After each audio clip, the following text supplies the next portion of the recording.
سابقہ وفاقی وزیر دختر سیالکوٹ ڈاکٹر فردوس عاشق آوان صاحبہ نے حاجی عاشق حسین میموریل جنرل ہسپتال کا دورہ کیا، جہاں جدید مشینری کے ابتدائی ٹیسٹ کا آغاز 2 مریضوں پر کیا گیا۔ اس موقع پر انہوں نے کہا کہ یہ ہسپتال ایک خواب کی تعبیر، خدمت خلق کا عظیم نمونہ اور سیالکوٹ کی عوام کے لیے ایک اور قیمتی تحفہ ہے۔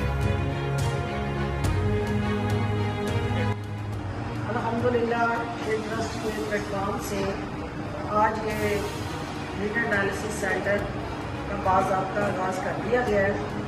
شریفہ بی بی میموریل ہاسپٹل جو پہلے شیئر ٹرسٹ کے پلیٹ فارم سے گائنی، آئی، اسکن، ڈینٹل، میڈیکل اور دیگر سرجیکل اسسٹنس اور فیسیلیٹیشن پرووائڈ کر رہا تھا۔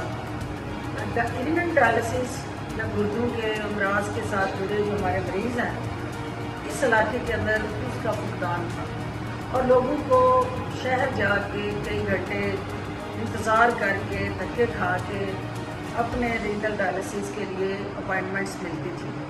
وہ مستحق اور نادار لوگ جو جن کی جیب میں سخت نہیں تھی کہ ہفتے میں 2 یا 3 ڈائلسس کروا سکے، تو شیئر ٹرسٹ نے اپنے عوام کی اس تکلیف کو دور کرنے کے لیے، ان کی اس مشکل کے ازالے کے لیے، انہیں اس پریشانی سے نجات دلانے کے لیے یہ ڈائلسس فیسیلٹی کا آغاز کیا ہے۔ انہوں نے کہا کہ یہ منصوبہ ان کے والد مرحوم حاجی عاشق حسین کی انسان دوستی اور عوامی خدمت کے جذبے کا عملی اظہار ہے، جو آج بھی صدقہ جاریہ کی صورت میں محروم طبقے کے لیے امید کا چراغ بن رہا ہے۔ ڈاکٹر فردوس نے مزید بتایا کہ ہسپتال میں نصب جدید ترین ڈائلسس مشینیں بین الاقوامی معیار کی ہیں، جن کے ذریعے گردوں کے مریضوں کو مفت یا انتہائی کم لاگت پر علاج فراہم کیا جائے گا۔ بہت جلد یہ ہسپتال مکمل طور پر فعال ہوگا، جہاں جنرل امراض، ڈائلسس، ایمرجنسی اور لیبارٹری سمیت تمام جدید طبی سہولیات دستیاب ہوں گی۔